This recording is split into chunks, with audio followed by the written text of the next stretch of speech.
महाराष्ट्र के रिजल्ट ने सबको चौंका दिया है। ऑल इंडिया मजलिस इत्तेहादुल मुस्लिमीन के टिकट पर इम्तियाज जलील औरंगाबाद सीट से लड़ रहे थे। औरंगाबाद सीट में चुनाव हार गए हैं इम्तियाज जलील मात्र 4300 वोटों से चुनाव हार गए। आपको मैं बता देना चाहता हूं कि इम्तियाज जलील को लगभग 90,000 वोट मिले थे, जबकि यहां पर जो जीत हुई है भारतीय जनता पार्टी के उम्मीदवार की यहां पर जीत हुई है।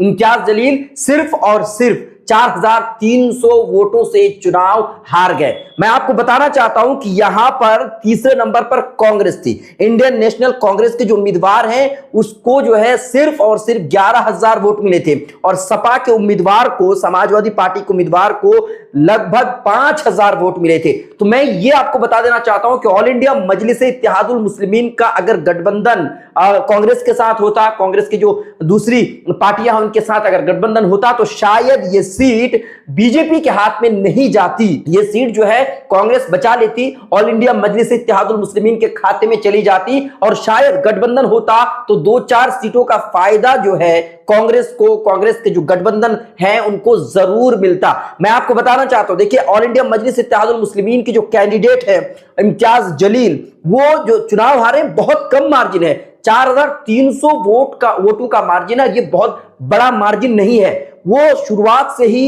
इम्तियाज जलील आगे चल रहे थे, लग रहा था कि चुनाव इम्तियाज जलील जीत जाएंगे, लेकिन आखिरकार लास्ट राउंड में जाकर के 4300 वोटों से इम्तियाज जलील जो है चुनाव हार गए हैं। और मैं आपको यह दिखाना चाहता हूं कि यहां पर कांग्रेस के जो उम्मीदवार हैं, कांग्रेस के उम्मीदवार को सिर्फ और सिर्फ 10-11 हजार ही वोट मिले हैं। समाजवादी पार्टी के उम्मीदवार को मात्र 5-6 हजार वोट मिले हैं। अगर मान लीजिए कांग्रेस के साथ ऑल इंडिया मजलिस इत्तेहादुल मुस्लिमीन का गठबंधन होता तो कांग्रेस का जो वोट है वो ऑल इंडिया मजलिस इत्तेहादुल मुस्लिमीन के खाते में जाता और ऑल इंडिया मजलिस इत्तेहादुल मुस्लिमीन के उम्मीदवार इम्तियाज जलील जीत जाते। तो यहां पर अगर कहा जाए कि यहां पर बी टीम के तौर पर कांग्रेस ने काम किया है, कोई बुराई नहीं है, क्योंकि देखिए जहां पर भी मजलिस इत्तेहादुल मुस्लिमीन के उम्मीदवार खड़े होते हैं, असदुद्दीन ओवैसी के पार्टी के उम्मीदवार खड़े होते हैं, चाहे कहीं भी हो, तो उनको बी टीम कहा जाता है, उनको बीजेपी के बी टीम कह करके उनको नकार दिया जाता है। लेकिन यहां पर अगर बीजेपी की जीत हुई है, यहां पर अगर ऑल इंडिया मजलिस इत्तेहादुल मुस्लिमीन के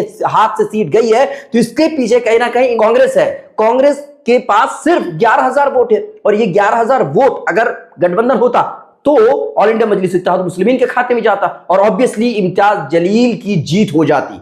मात्र 4300 वोटों से इम्तियाज जलील चुनाव हार गए हैं। आप किस पर है क्या राय, आप हमें कमेंट कीजिए। लाइक शेयर फॉलो नहीं किया है तो जरूर कीजिए।